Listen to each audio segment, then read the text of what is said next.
మీ పిల్లలు చదువుకున్నది ఎగ్జామ్ హాల్లో రాయాలన్నా కాంపిటేటివ్ ఎగ్జామ్ క్రాక్ చేయాలన్నా మెమరీ ముఖ్యం. మెమరీ అనేది గిఫ్ట్ కాదు, రైట్ టెక్నిక్ అండ్ ప్రాక్టీస్ తో ఎవరైనా సాధించవచ్చు.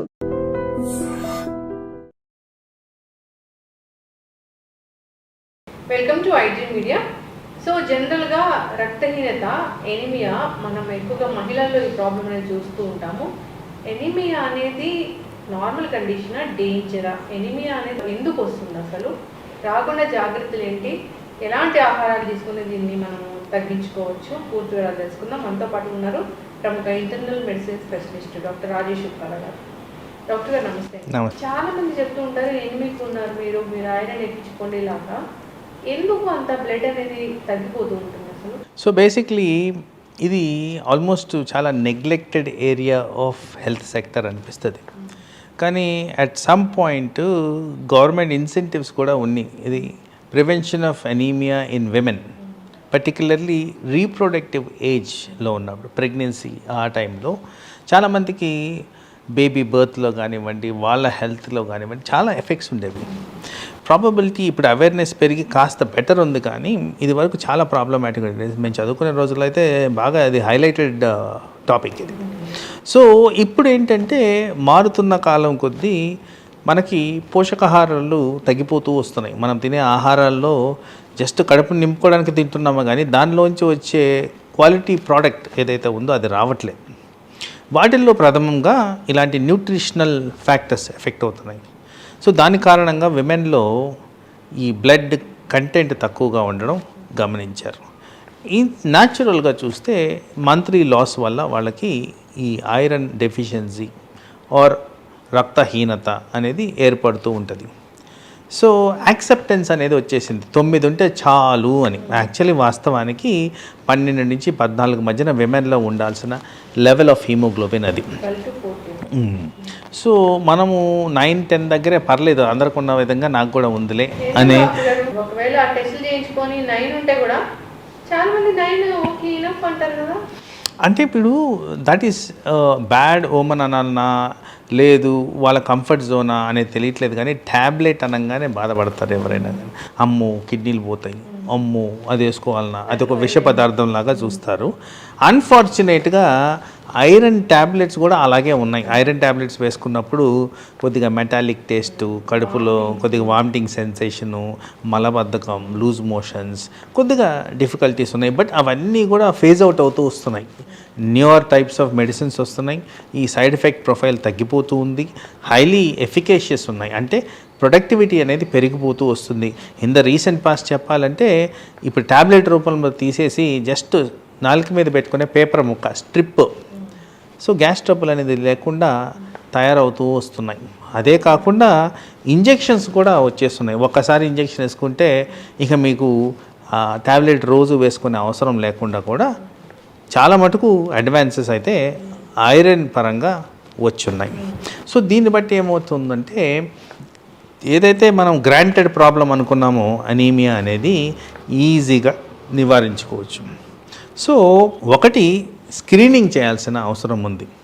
వీళ్ళకి ఏ టైప్ ఆఫ్ అనీమియా ఉంది are A type of low haemoglobin ఏ కారణంగా వస్తుంది అంటే ఇక్కడ ఒట్టి ఐరన్తోనే కాదు, అఫ్కోర్స్ ఐరన్ అనేది మేజర్ కాంపోనెంట్ అవ్వచ్చు, కానీ B12 కారణంగా, ఫోలేట్ కారణంగా వీటిల్లో కూడా మనకి రక్తహీనత ఏర్పడేదానికి ఆస్కారం ఉంది. అలాగే సోషల్ స్టిగ్మా కింద మనం తీసుకుంటే మంత్లీ లాస్ ఎక్కువగా ఉందా, అధికంగా ఉందా, దానికి కారణాలు ఏంటి? ఫర్ ఎగ్జాంపుల్ మీరు ఫ్రీక్వెంట్గా వింటున్న కండిషన్స్ పాలిసిస్టిక్ ఓవేరియన్ డిజీజ్ చాలా ఫ్రీక్వెంట్గా మనం గమనిస్తున్నాం. అలాగే most common condition gas trouble, most common condition ఈ మలబద్ధకం, సో ఇరిటబుల్ బవల్ సిండ్రోమ్, ఇవన్నీ కూడా మాల్ అబ్జార్ప్షన్కి దారితీసే విధంగా పనిచేస్తాయి. అంటే పోషకాహారాలు సంపూర్ణంగా మనం తినే ఆహారంలో ఉన్నా కానీ బాడీలోకి వెళ్ళలేని పరిస్థితి. సో అండ్ ఫ్రీక్వెంట్గా సపోజు మీరే ఉన్నారు, మిమ్మల్ని ఒక ప్రశ్న అడుగుతాను నేను, మీకు గ్యాస్ ట్రబుల్ వచ్చింది, మీరేం చేస్తారు? వెంటనే వెళ్ళి ఓవర్ ద కౌంటర్ మీద ట్యాబ్లెట్ వేసుకుంటారు. చాలా ఫ్రీక్వెంట్గా అది గ్యాస్ ట్రబుల్ ట్యాబ్లెట్ వేసేయడమే. దానివల్ల ఇలాంటి పోషకాహారాలు అబ్జార్బ్ కావని సైంటిఫిక్ డేటా. ఎస్. సో ఇక్కడ ఏంటి అసలు యాసిడ్ ట్రబుల్ ఏ కారణంగా వచ్చిందో ఐడెంటిఫికేషన్ కూడా లేదు, ట్యాబ్లెట్ మాత్రం వాడేస్తారు. అది కూడా లాంగ్ టర్మ్ యూసేజ్. దానివల్ల వచ్చే అనార్థాల్లో ఇది ఒకటి, ఇంకా చాలా రకాలు ఉన్నాయి. బట్ ఐరన్ అబ్జార్ప్షన్ కూడా దీనివల్ల హ్యాంపర్ అవుతుంది. So simplest formulation, how do we prevent విమెన్లో ఈ ఐరన్ డెఫిషియన్సీ రాకుండా ఆర్ రక్తహీనత రాకుండా ఏం చేయాలి? ఎప్పుడు చెప్పిన విధంగానే green leafy vegetables, rich source of iron and vitamin C, ఈ రెండు ఉంటాయి. విటమిన్ సి ఎందుకు చెప్తున్నాను అంటే ఈ chemical formulation of absorption of ఐరన్లో విటమిన్ సి ఉండగా అబ్జార్ప్షన్ ఆఫ్ ఐరన్ బెటర్గా ఉంటుందని గమనించారు. సో నిమ్మరసం, ఆమ్లా ఇలాంటివన్నీ టుగెదర్ తీసుకుంటే, ఆ జ్యూసులు తయారు చేస్తుంటే ఏబీసీ జ్యూసులు, ఆ జ్యూసుల్లో కూడా ఇది యాడ్ చేయమని చెప్తుంటారు. సో న్యాచురల్గా దొరికే హనీలో కూడా good amount of iron related substitutes ఉన్నాయని కూడా గమనించారు. కాబట్టి ఈ కాంబినేషన్స్లో వెజిటబుల్స్, ఫ్రూట్స్, వీటిలో నట్స్ని యాడ్ చేసుకొని తీసుకుంటే మనకి ఐరన్ పుష్కలంగా వచ్చేదానికి ఆస్కారం ఉంది. పర్టికులర్గా హైలైట్ చేయడానికి క్యారెట్, బీట్రూట్, స్పినాచ్ అంటే అది పాలకూర, బ్రాక్లీ, సో ఇలాంటి వాటిల్లో మనకి ఈజీ యాక్సెస్ అండ్ అవైలబిలిటీ. మన దగ్గర ఉన్న ఫేమస్ గోంగూరలో కూడా చాలా ఎక్కువగా ఐరన్ ఉంటుంది. బెల్లం is a high source of iron. తర్వాత అవి నువ్వుల్లో కూడా good amount of iron. So these are all natural పద్ధతుల్లో మనకి ఈజీగా రీచ్ అయ్యే సోర్సెస్ ఆఫ్ ఐరన్. ఇలాంటివి జనరల్గా కూడా నెలకొకసారి కూడా ఇలాంటివి తిన్నారు డాక్టర్. బెల్లం అనేది ఇట్స్ బీన్ వైప్డ్ అవుట్. బెల్లం ఎవరు తింటున్నారంటే దాచుకొని డయాబెటిక్ పేషెంట్స్ తినేస్తున్నారు. దానివల్ల వాళ్ళకు ప్రాబ్లమ్స్ వస్తున్నాయి, కానీ వాస్తవానికి ఎవరైతే తినాలో వాళ్ళు తినట్లేదు.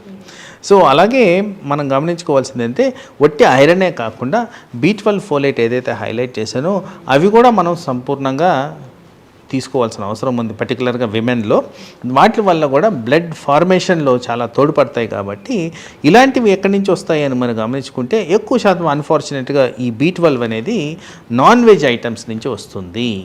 మీట్, పౌల్ట్రీ అండ్ ఫిష్, ఎగ్లోంచి ఎక్కువగా వస్తుందని గమనించారు. కానీ the easiest solution for particularly vegetarian సోర్స్కు ఉన్న వాళ్ళకి మనకి ఫోర్టిఫైడ్ ఐటమ్స్ చాలా మటుకు సూపర్ మార్కెట్స్లో దొరుకుతున్నాయి. Fortified juices, fortified milk, fortified serial. So ఇలాంటి వాటిల్లో కూడా rich source of vitamin B12 వాళ్ళు అడిషనల్గా యాడ్ చేస్తున్నారు. కాబట్టి ఐరన్ అండ్ B12ని, ఫోలేట్ని లాంగ్ విత్ తీసుకుంటే most of the iron deficiency problems మనం ఈజీగా ఐరన్ అవుట్ చేయొచ్చు. అయితే డాక్టర్ గారు ఇప్పుడు మీరు చెప్పారు పోషకాహారం తీసుకున్నాము, ఏదో ప్రాబ్లం ఉంది, ఐరన్ అబ్జార్ప్షన్ అవ్వట్లేదు అన్నప్పుడు ట్యాబ్లెట్స్ ఇస్తారు, లేదంటే ఇంజెక్షన్ ఇంకా మరీ తక్కువ ఉందంటే ఇంజెక్షన్ సెలైన్ లాగా ఐవి ఇచ్చేస్తారు. లేదు ట్యాబ్లెట్స్ వాడాలంటే వామిటింగ్స్ అవుతున్నాయి కాబట్టి వామిటింగ్స్ అవ్వకుండా మీరు అన్నట్లు ఎంత మంచి ట్యాబ్లెట్ అయినా కానీ ఎంతో కొంత వామిటింగ్ సెన్సేషన్ అనేది ఉంటుంది. వామిటింగ్ అవ్వకుండా ఐరన్ ట్యాబ్లెట్ వేసుకోలేము. ఎస్, ఇప్పుడు నేను ఇందాక చెప్పింది అదే. ఈ న్యూయర్ మార్పుల్లో మెడిసిన్స్ రావడంలో పేపర్ స్ట్రిప్లు వచ్చున్నాయి, ఐరన్ ఫార్మాట్లో ఉండేవి. అవి కడుపు వరకు వెళ్ళాల్సిన అవసరం లేదు, నాలుక మీద పెట్టుకుంటే అక్కడే డిసింటిగ్రేట్ అయిపోయి అక్కడి నుంచి అబ్జార్బ్ అయిపోతాయి. మార్నింగ్ ఒకసారి, సాయంత్రం ఒకసారి, తరచుగా నేను నా క్లినికల్ ప్రాక్టీస్లో వాడుతున్నాను. రిజల్ట్స్ కూడా చాలా ప్రొడక్టివ్గా ఉన్నాయి. సో మార్నింగ్ ఈవినింగ్ 30 days వాడినందుకు significant amount of iron absorption and correction of low haemoglobin అనేది నేను వాస్తవానికి రెగ్యులర్గా చూస్తున్నాను. ఆల్మోస్ట్ డైలీ ప్రాక్టీస్లో ఇది గమనిస్తూనే వస్తున్నాను. అండ్ ఐరన్ ఇంజెక్షన్స్ కూడా మార్వలస్ చేంజ్, చాలా సిగ్నిఫికెంట్ మార్పు అయితే జరుగుతుంది. ఓన్లీ అక్కడ బ్రాకెట్లో వేసుకోవాల్సింది ఏంటంటే కొద్దిగా ఎక్స్పెన్సివ్ ఉంది ఇంజెక్షను. అది ఈ మధ్యకాలంలోనే ఆ పేటెన్సీ ఏదో తగ్గించినట్టున్నారు, ఆ కారణంగా తక్కువ రేటుకు కూడా దొరుకుతున్నాయి. సో ఆ ఇంజెక్షన్ వేసుకున్నా కానీ without any significant gas trouble లేకుండా షార్ట్ డ్యూరేషన్లోనే ఈ అనీమియాని కరెక్ట్ చేయగలుగుతున్నాం. ఇప్పుడు మల్టీవిటమిన్ టాబ్లెట్స్ వాడితే పోషకాహారం తీసుకుంటున్నాము, విటమిన్ డెఫిషియన్సీ ఉంటుంది అన్నప్పుడు మల్టీవిటమిన్ టాబ్లెట్స్ వాడటం అనేది మంచిది. అంటే మల్టీవిటమిన్స్ అనే దానికన్నా ఇప్పుడు నా ఉద్దేశంలో టార్గెటెడ్ విటమిన్ థెరపీ అనేది ఇంపార్టెంట్. ఎందుకంటే ఏదో పనికిరాని విటమిన్ వాడినందువల్ల బాడీలో వచ్చే బెనిఫిషియల్ ఎఫెక్ట్స్ ఏమీ లేవు. సో దేనికైతే రిక్వైర్మెంట్ మన బాడీలో ఉందో దాన్ని అనలిటికల్గా చూసి దానికి కావాల్సిన లెవెల్ ఆఫ్ ఇంటేక్ తీసుకుంటే బాడీలీ బెనిఫిట్స్ ఉంటాయి. సపోజ్ మనం ఎక్సెస్ అమౌంట్ తీసుకుందాం అనుకుందాం, దానివల్ల అనర్థాలు రావడమే కాకుండా అనవసరమైన గ్యాస్ట్రిక్ ట్రబుల్, ఇరిటేషను, అనవసరమైన మెడిసిను, ఇప్పుడున్న సైకలాజికల్ ఎఫెక్ట్స్ని ఇంకా పెంచడం తప్ప తగ్గించడం అనేది ఉండదు. So multivitamins to an extent short period, suppose viral infection వచ్చింది, వైరల్ ఇన్ఫెక్షన్లో జనరల్గా రావడానికి కారణాలు ఏంటంటే మన బాడీలో ఉన్న ఇమ్యూనిటీ సిస్టమ్ సరిగ్గా లేనప్పుడు ఇలాంటి వైరల్ ఇన్ఫెక్షన్స్ అనేవి వస్తాయి. సో మీరు తరచుగా గమనించుంటారు, చాలామంది దగ్గుతూ తుమ్ముతున్నా కొంతమందికి రాదు, అంటే వాళ్ళ ఇమ్యూనిటీ బాగుందని. ఆ ఇమ్యూనిటీ పెంపొందించే విధంగా మల్టీవిటమిన్స్ వాడితే త్వరగా రికవరీ అనేది జరుగుతుంది. కాబట్టి ఆ టైంలో షార్ట్ డ్యూరేషన్కి ఎస్, మల్టీవిటమిన్స్ ఆర్ అలౌడ్. చక్కటి ఇన్ఫర్మేషన్ డాక్టర్ గారు. ఏదైనా కానీ డెఫిషియన్సీ రాకుండా చూసుకోవాలి. విమెన్లో ఎక్కువగా మనం ఐరన్ డెఫిషియన్సీ చూస్తున్నాము, ఎనిమియా వస్తుంది, ఇంకా B12 డెఫిషియన్సీ వల్ల కూడా మనము ఈ ఎనిమియా అనేది చూస్తాము. అయితే ఎనిమికా కాదా అనేది వాళ్ళ ముందు టెస్ట్ చేసుకోవాలి. అంటే జనరల్గా రక్తం ఎంత ఉంది అని టెస్ట్ చేసుకోవాలంటే అసలు ఎన్నాళ్ళు ఒకసారి చేసుకోవాలి? సో జనరల్ ఏంటంటే అది individualise to the person. Suppose heavy bleeding అవుతుంది అనుకుందాము, హెవీ బ్లీడింగ్ అవుతుంటే ఆల్మోస్ట్ మంత్లీ చేంజెస్ ఉంటాయి మనకి. కొన్నిసార్లు అవుద్ది, కొన్నిసార్లు అవ్వదు, వాళ్ళకి అంత రెగ్యులర్గా అవసరం లేదు. సో ఆ పర్సన్ కండిషన్ బట్టి చెక్ చేసుకోవడం అనేది జరుగుద్ది. హౌఎవర్ ఎక్సెసివ్ లాస్ ఉన్న వాళ్ళు, ఆల్మోస్ట్ మనకి requirement of blood transfusion level ఉన్న వాళ్ళు మంత్లీ చెక్ చేసుకోవడం ఇంపార్టెంట్. ఎందుకంటే మెన్లో చాలా రేర్ కండిషన్. అండ్ అక్కడ కూడా ఇప్పుడు జీర్ణాశయానికి సంబంధించిన సమస్యలు వచ్చినప్పుడు, ఎక్కడి నుంచన్నా బ్లడ్ వెళ్ళిపోయినప్పుడు, కామన్గా అగైన్ ఆర్షమలలు ఇట్లాంటివి వచ్చినప్పుడు అక్కడ బ్లడ్ లాస్ జరుగుద్ది. కానీ అదర్వైజ్ మెన్లో చాలా తక్కువగా. And one more most important area ఏంటంటే ఈ ఆల్కహాల్ కన్జంప్షన్. దీంట్లో కూడా మనం పోషకాహార విలువలు కోల్పోతారు కాబట్టి, వాళ్ళు సరిగ్గా తినరు కాబట్టి, సో న్యూట్రిషనల్ డెఫిషియన్సీస్ ఉంటాయి కాబట్టి వీళ్ళలో కూడా ఇది కామన్గా గమనిస్తుంటాం. కానీ బట్ విమెన్లో ఉన్న పర్సంటేజ్ కంపేర్ చేసుకుంటే మెన్లో చాలా తక్కువ. చక్కటి ఇన్ఫర్మేషన్ డాక్టర్ గారు. ఒక ప్లేట్ మీల్ ఎలా ఉండాలో ఈ మధ్య గైడ్లైన్స్ కూడా వచ్చాయి, ఇట్లా ఉంటే బాగుంటుందని. ఆ విధంగా తీసుకొని పోషకాహారం తీసుకుంటూ హెల్తీగా లైఫ్ స్టైల్ మెయింటైన్ చేసుకుంటూ ఉండాలని కోరుతున్నాం. ఎవరికైనా ఎనిమిక్గా అనిపించినప్పుడు ఒకసారి డాక్టర్ దగ్గరికి వెళ్ళాలి, తగ్గిపోతుందిలే అని ఉండకూడదు. ఎనిమియా అనేది ఒక పెద్ద డేంజర్ కండిషన్ అది. సో హార్ట్ ఫెయిల్యూర్ వరకు వెళ్తారండి కదా? అబ్సల్యూట్లీ. సో ఎప్పటికప్పుడు టెస్టులు చేయించుకుంటూ హెల్తీగా ఉండాలని కోరుతున్నాం, హెల్తీ ఫుడ్ తీసుకుంటూ.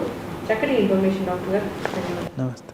And for more videos, Please subscribe to iDream. Please subscribe to iDream. Please subscribe iDream. And please subscribe to iDream. For more videos, subscribe to iDream. please like, share and subscribe to the channel. Congratulations, iDream. Subscribe to iDream. Subscribe to iDream. So subscribe to iDream Media. iDream ki iDream team అందరికి huge congratulations. Please subscribe iDream Media. Please subscribe to iDream. Subscribe iDream. Please subscribe to iDream. iDream అంటే నా కళల ఛానల్ను subscribe చేసుకున్న నోరు తిరుగుతలేదు, మీరైతే గంట గుర్తు కొట్టండి. For more such videos, please subscribe to iDream. Subscribe to iDream. Please subscribe to iDream. Please subscribe iDream Media. Please do subscribe to iDream. Please subscribe to iDream Media. For best entertainment and information, please subscribe iDream. And don't forget to subscribe to iDream.